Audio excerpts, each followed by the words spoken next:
สบายดีท่านผู้ชมชาวไทยชาวลาวและชาวต่างประเทศโอ้ยมื้อนี้เป็นยังไงแน่เนาะคือทอดคือถึงกันแน่บ่พี่น้องป้องปายพ่อแม่ลุงป้าอาน้าบ่าวบ่ได้พอกันโดนเนาะพี่น้องโทรศัพท์มันห่างมันบ่ให้เฮาอัดวิดีโอมือได้อัดก็จังได้อัดแล้วโทรศัพท์ก็มีปัญหาแล้วช่วงนี้ก็เป็นช่วงที่หน้าฝนเนาะพี่น้องเนาะสบายดีสวัสดีพ่อแม่พี่น้องทั้งFC 32คนเนาะพี่น้องเนาะบ่ค่อยได้มีคลิปให้เบิ่งโทรศัพท์บ่เสถียรบ่ดีพี่น้องเงินค้ำก็บ่มีแล้วช่วงนี้ก็เป็นช่วงที่แบบหน้าฝนนำบัดนี้การเป็นอยู่ของงัวมันก็ลำบาก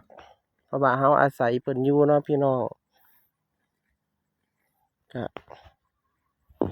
มีแต่แบบมันขี่ใส่ถนนเฮาก็ต้องยอมรับเนาะพี่น้องเนาะเพราะว่าเฮาบ่ทันได้มีดินเป็นของเจ้าของทันได้มีทุนมีร้อนเนาะพี่น้องช่วงนี้มื้อนี้ก็ออกมาแต่เช้าเนาะพี่น้อง9:27 นาที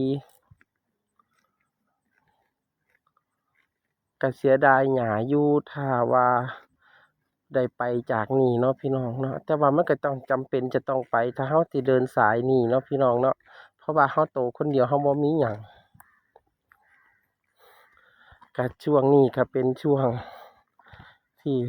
งัวมันก็กำลังแผ่เนาะพี่น้องเนาะกำลังแผ่กำลังท้องกำลังมานกำลังถือพาเนาะพี่น้องเนาะบัดนี้อีกอย่างหนึ่งก็ผู้เฮาเป็นเจ้าของเฮาก็ต้องพิจารณา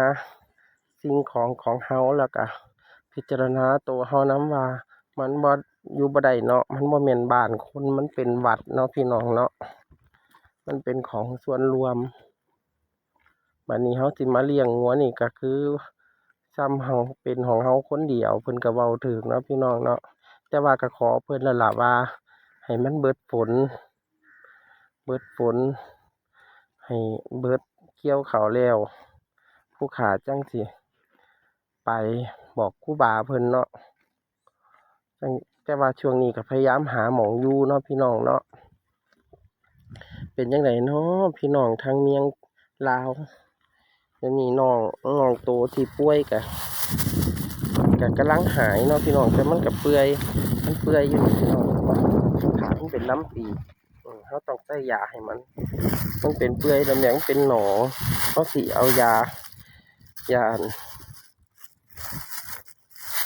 ม่วงใส่ก้อนยาม่วงทาปากเล็กหน่อยสาดใส่ก้อนแล้วเขาไปสิเอายา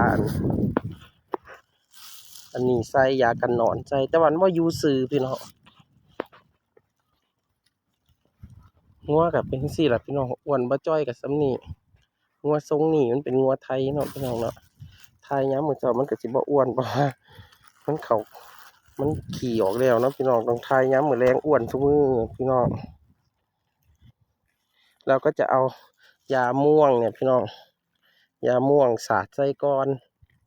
แล้วก็ตามด้วยนีกระสันยากันหนอนแต่ว่ามันคือสิให้เฮาสาดยากเรามากินนมอยู่แม่มันกับพายยากให้มันนิ่งๆเนาะพี่น้องต้องรักษาเขาเพราะเขาให้คุณเฮาโอ้บ่นิ่งแล้วพี่น้องแม่มันนั่นพายยางมันย่านเฮาเฮ็ดอีหยังลูกมันอยู่ซื่อๆเด้อบักหล่ะยากูขวมซะสิใส่อยู่ขามันน่ะพี่น้องหูเซเวอยู่เป็นตาย้านแมงวันกับตอมมันก็ห่วยสาดใส่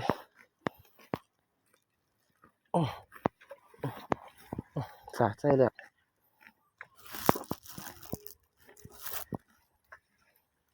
แมงวันกับตอมคือเก่าเนาะ